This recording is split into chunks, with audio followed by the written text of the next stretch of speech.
Coach, a lot of fans are really excited about Carlin Jones. How realistic is it for a true freshman in that position to come in and contribute right away? It's definitely realistic. I think he's not a guy obviously that was here early, but that's definitely not a prerequisite. It helps, but there's certainly plenty of examples of guys that come in and are able to contribute. And I think all of our young defensive linemen coming in, again, you're talking about this. I know we've talked about it at length, but this massive change in terms of how we play, the body types, styles, all that. It's not like we've been recruiting or building to that necessarily for a bunch of years stacked up. So yeah, I think him coming in, all of our young guys are going to have a chance to come contribute. Now, with that being said, our returners, our guys that were here in the spring, made some massive gains. Both, again, the strength, the body types, the knowledge of the system. So they got to come in and prove, that you want to invest like that in them early. But Carlin's talented. He's a big guy. He's learning fast. I mean, going from high school to getting coached at the level he's getting coached at right now is a big difference. And but he's progressing, and you can certainly see some of the talent with him and our other younger defensive linemen. With the staff size increase, was there any thought to kind of restructuring the staff this season, or is that something to do after the season? We've got a few things internally that we have restructured and are using people different ways. As those come about or we get to the right point, we'll announce those. So there's certainly, it's nice. I mean, it's like kind of like finally. It's like the NCAA's been behind the times so far on that rule. So it's great that you now can just use the people on your staff and what you think's the best way. So we do have a lot of people taking more active roles, especially some of the guys that are very experienced in the QC world for us and are really taking active roles on all three sides. We will have a few title changes and some shifts that'll happen, some before the season, some after. But yeah, it already feels a lot different in the way that we're using our staff personnel. So definitely a special teams coordinator. Yes, there is a special teams coordinator. Coach, you talked about the guys returning also. Where's COB Pepe right now compared to where he's been in the past? Done great. He and I were actually talking last night from, when we got here in the beginning, I didn't know if he was going to make it, to be honest.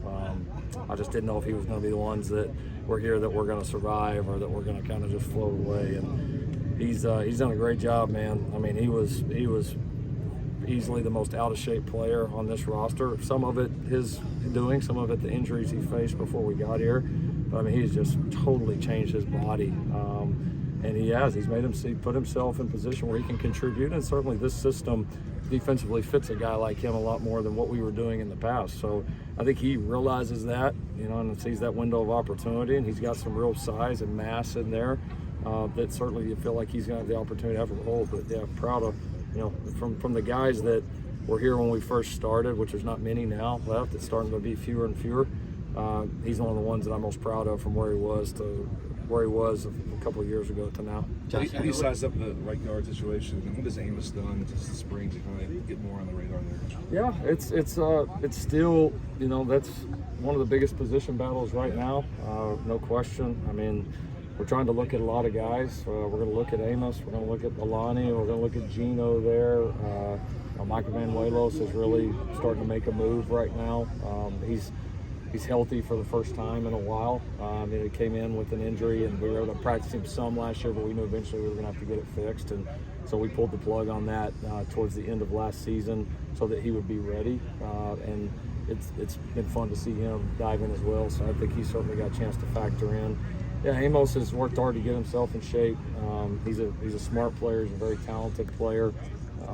I think his and Alani, him and Alani are both battling some of the same things. It's like they have the ability, they have the mass, like they have the movement skills, and it's just understanding the game. It's understanding all the different things that can happen on plays, being able to react, being able to communicate, just on a consistent basis. They can do it now so much better when they were true freshmen, but to get it up to the level of a starter is their challenge right now. Lincoln Josh Hansen told us about Elijah Page and him moving down to Scout Team last year and how that really seemed to motivate him.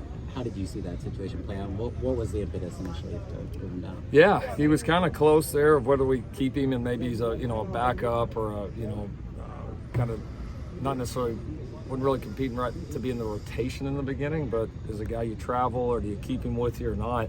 And as we got going, we just said, you know what, this kid needs to go down there and get beat up a little bit. I mean, he does. He needs to go against really good players every day. He needs to be in a little bit of a war every single day. He's got to get tougher. He's got to get more physical. He's got to really learn to compete consistently.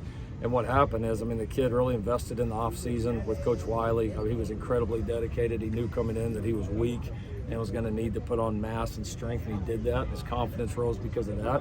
And then he got on that field, and he competed hard every day. He got beat some days, but as the days went on, he started winning more and more. And then we you know, all of a sudden we get to bowl practices, and, you know, he's over there with us. We're thinking, all right, we're going to play this guy like we did a lot of young guys, and we're kind of like, dang, you know, this guy looks a lot different than the last time he was on this offensive field. And so he's one of the stories of the guys that handled it well. And it's important, man. So many guys think it's like the world of instant gratification, right? It's like, oh, well, I go to the scout team, like I'm being demoted, or that's a negative thing. And he had the understanding of, no, I'm going over there for a reason. I can go over there and train against some really good players in a really competitive environment every day. And in football, that's hard to find. You know, you can't just go find a pickup game somewhere, you know? And so, like, he saw the value, and he had enough self-awareness to know, like, I need this. You're right, Coach. Like, we do need this. I do need this. And he attacked it, and, you know, he's a much better player because of it.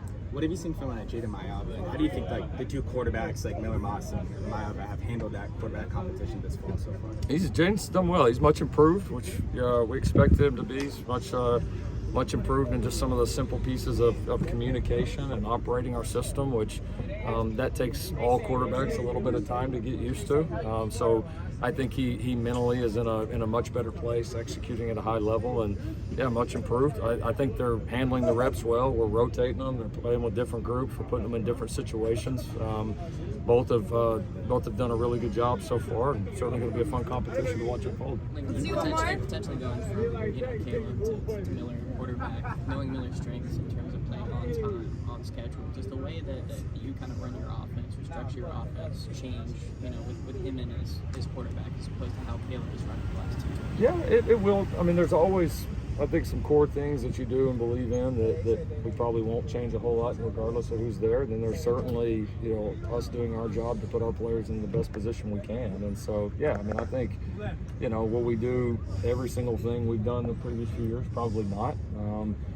But it's not like it's going to be just a brand new offense that nobody's seen either. So there's some give and take there, but it's fun to have some new skill sets in the room and guys that play it different. And it's not just the plays you run. It's kind of how you coach these guys, kind of what you build around them, and again trying to put these guys in a position where their confidence is really high. It's probably more important at that position than anything. Thank you, Coach Riley. All right. Thanks everybody.